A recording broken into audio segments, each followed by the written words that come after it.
I love you. I love you too. No! God, please, no! You do? No! No! Of course I do. No!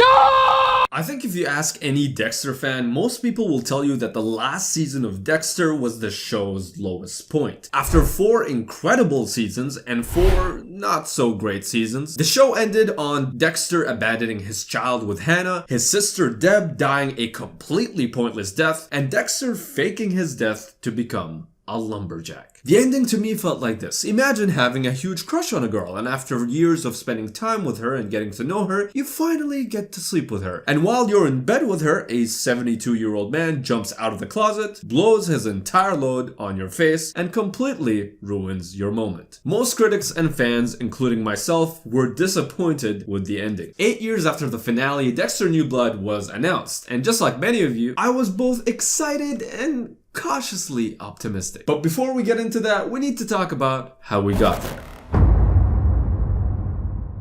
Dexter is a show about Dexter Morgan, a blood spatter analyst working in the Miami Metro Police Department by day and a serial killer vigilante by night. As a child, he got traumatized after seeing his mom chainsawed into pieces. What the fuck? He was then adopted by police officer Harry Morgan, who recognized that Dexter's trauma caused him to develop this need to kill. Harry teaches Dexter to live by a code that allows him to satisfy his cravings by only killing the ones that deserve it, while still living or trying to live a normal life. It's an incredible premise based on the book Darkly Dreaming Dexter. The show resonated with people all over the world, spanning 8 seasons. But it's not like everything was great until we got to the end. After season 4 introduced us to the Trinity Killer. I am so thankful for you, Arthur. Shut up, cunt. Which was both the best villain and the best season. The show started struggling. There were uninteresting side characters and plot points like the whole Quinn and Deb storyline not really going anywhere. And then there was the storyline with La Guerta, which was a well-known captain of the Miami Metro Police Department, putting her entire reputation on the line and publicly accusing Dexter of being the Bay Harbor Butcher. Yeah, remember when that happened? Remember how quickly everyone in the show just forgot about this in the next season? They also never knew what to do with Dexter's son Harrison, to the point where they basically got a full-time babysitter to explain how Dexter can still do the fun things that Dexter does.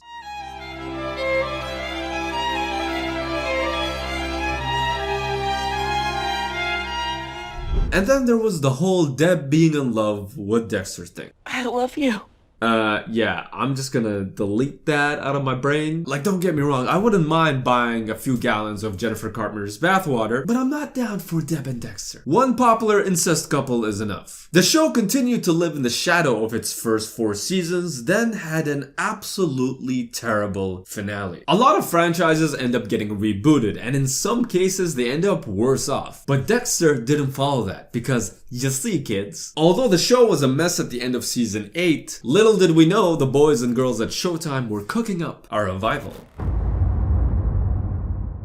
It's been 10 years since Dex faked his death in a hurricane. He's moved to a small town called Iron Lake and changed his identity to Jim Lindsay, a name I'm guessing is based off of the author of the original book, Jeff Lindsay. He's got more of a low-key job this time around as a clerk at a store. He's dating the town's police chief. He still brings donuts just like he used to. He's been on a routine where he hasn't killed anyone for some time, and he's doing a great job at blending in with everyone else. Things are going great for Dexter until his son that he abandoned resurfaces into his life. Surprise, motherfucker! People talk about how Spider-Man is at his best when the life of Peter Parker and the life of Spider-Man clash with one another. Although the context here is different, something very similar applies to Dexter. The show is at its best when the life of the family man and the life of the serial killer clash, and that tension is a big part of what made the series so good. When Harrison shows up, Dexter and Harrison don't love each other right off the bat. It's been about 10 years since they've seen each other, so it makes sense that Dexter and Harrison aren't gonna melt into each other's arms and sing Kumbaya, then live happily ever after. Every time Dexter tries to half-ass reconnect with his son, Harrison on a subtle level can sense Dexter's fakeness, and although Dexter's fakeness works on everyone else, it doesn't work on Harrison. The thing is, to us, we haven't seen this version of Harrison before. He's all grown up now, and we don't really know who he is, what he's into, or what he's been through. through. And that's something Dexter New Blood succeeds at. They introduce us to someone who is essentially a completely new character and getting us to care about him. We find out that his mom died of cancer when he was young and spent a lot of time in different orphanages. After his dad left and his mom died, he was forced to learn how to take care of himself, which makes sense to why Harrison is good at just doing his own thing throughout the show. He's a lot more confident with people in general, he's a good fighter, he isn't the awkward and socially inept kid that the show implies Dexter used to be. Although Harrison is different from his dad, Dexter ultimately is much better at blending in than Harrison. Just like Dexter, Harrison has this dark passenger and has no idea how to hide it. And that's something Dexter has spent decades mastering. The show could have taken a completely different route, sped through the initial awkwardness of Dexter seeing his son for the first time in 10 years, then spent the entire season teaching him the code. That would have made for a far less interesting season. Instead, the entire miniseries is spent with the two not getting along and desperately and unsuccessfully trying to connect with one another. When the moment comes when Dexter and Harrison connect, not only is it earned, but it makes for one of the best moments of the show. It's amazing to me how much a good ending or a bad ending can sort of make or break a show. If you look at a show like Game of Thrones, which notoriously had an extremely rushed ending, it in some ways ruins the love people had of the show. And it kind of makes Game of Thrones really hard to recommend to your friends. Dexter's season 8 finale did something similar to the series. It left a bad taste in my mouth, so I would usually tell people watch the first 4 seasons of Dexter, then just skip the rest of it. But Dexter New Blood was much better than I expected. Gone are the boring side plots, the lack of direction on where to take the character, and that dumb incest plotline. I hate that plotline so much. So for me, Dexter New Blood's ending has a lot riding on it. And if you've made it this far, unless you've finished Dexter New Blood, I don't recommend watching the rest of this because I'm gonna talk about the finale.